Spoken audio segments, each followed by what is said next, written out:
अगर 35% से उसकी ज़्यादा हो कॉस्ट, क्योंकि अब और कोई क्राइटेरिया काम नहीं करता कि उसने कितने एजेंट बनाए हैं, बस मेन है उसका वो प्रीमियम कितना कलेक्शन कर रहा है एलआईसी के लिए।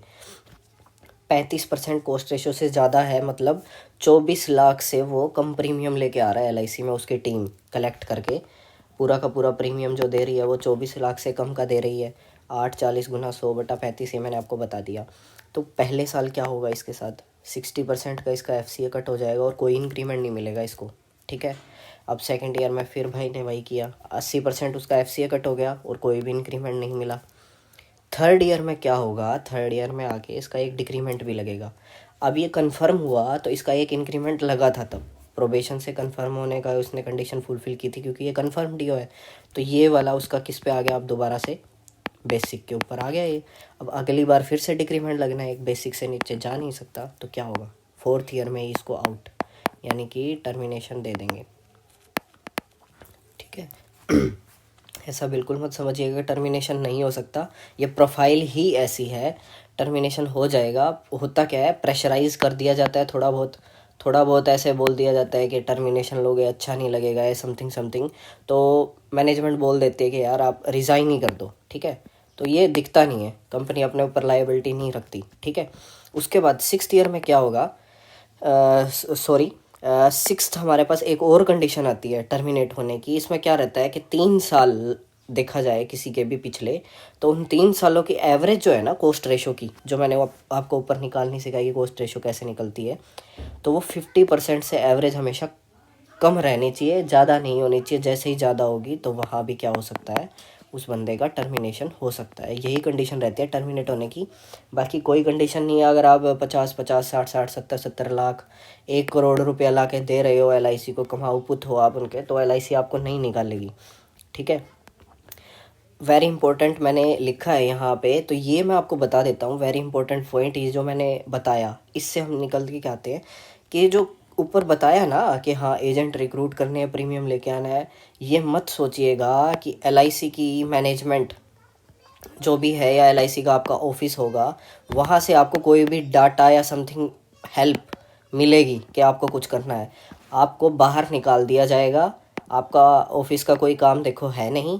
आपको ऑफिस में जनरली अपने डॉक्यूमेंट वगैरह आप कलेक्ट करके बाहर से लेके आओगे, वो प्रोवाइड करोगे, तो आपको अटेंड अटेंड करना होता है ऑफिस।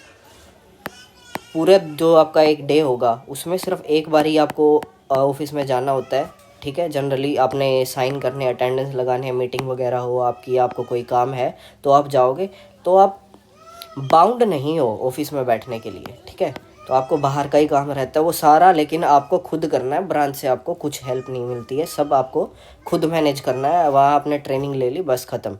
उसके बाद आप अपना काम करो, अगर आप काम नहीं करते हो तो आपको एलआईसी निकाल देगी, ठीक है।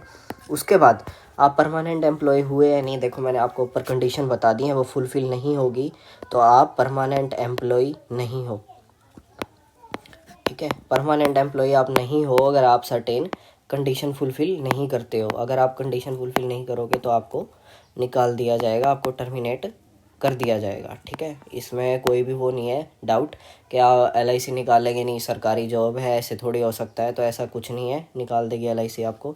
उसके बाद बेनिफिट बता देता हूँ इस जॉब प्रोफाइल का। देखिए ऑफिस आवर्स नहीं है, लेकिन प्रेशर तो देखो हर काम का रहता है, इसमें अलग ही फील्ड है ये, इसके अंदर सेल्स है टोटली, ठीक है। तो आपको सेल्स करनी है तो आप बाहर रहो, जैसे भी मैनेज करना चाहो अपनी टीम को वैसे भी मैनेज करो। जिनको रिक्रूट करना है उनको रिक्रूट करो, कोई बाउंडेशन नहीं है। गवर्नमेंट एम्प्लॉय को रिक्रूट नहीं कर सकते हो आप। जनरली क्या करते हैं, गवर्नमेंट एम्प्लॉय के घर में एजेंसी दे देते हैं किसी और के नाम से, ठीक है। कोई अच्छा एम्प्लॉय होता है, डॉक्टर वगैरह, तो उनके फैमिली मेम्बर्स को एजेंसी दी जा सकती है, बाकायदा एनओसी प्रोवाइड कर दे कि हाँ ये इनकी कंपनी, उनका जो कंपनी है उनसे एनओसी लेके दे दे, तो एजेंसी ले सकते हैं। तो बेनिफिट ये है कि आपके ऑफिस आवर्स नहीं है, आप बाहर ही रहते हो, आप फील्ड का काम करते हो। मतलब ये मान लो कि आप को कमाने के लिए एलआईसी ने, मतलब जो बेस है ना, बेस एलआईसी का, पूरी जो एलआईसी इतनी खड़ी है कंपनी, उसका बेस एजेंट्स जो रिक्रूट किए गए हैं और डेवलपमेंट ऑफिसर जिन्होंने इनको रिक्रूट किया है, ट्रेन किया है और ये अब काम कर रहे हैं एलआईसी के लिए, तो यही बेस है, एलआईसी की नींव यही है।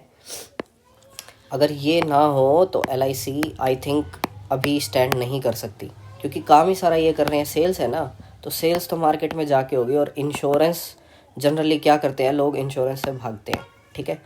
तो यहाँ पे मैं कहना चाहूँगा कि ये प्रोफाइल ऐसी है, तो इसको इसी तरह से समझ के अंदर जाए। ज़्यादा मतलब वो करने की ज़रूरत नहीं है, इधर देख लिया उधर देख लिया कि डियो प्रोफाइल के बारे में जानते हैं, ऐसी है वैसी है। ये जो आपको एनालाइज करके दिया है, सारा कुछ कंक्लूड करके दिया है, यही एग्जैक्ट है। और इसके बाद ही आप इस जॉब प्रोफाइल के साथ जाएं, ठीक है। ओके।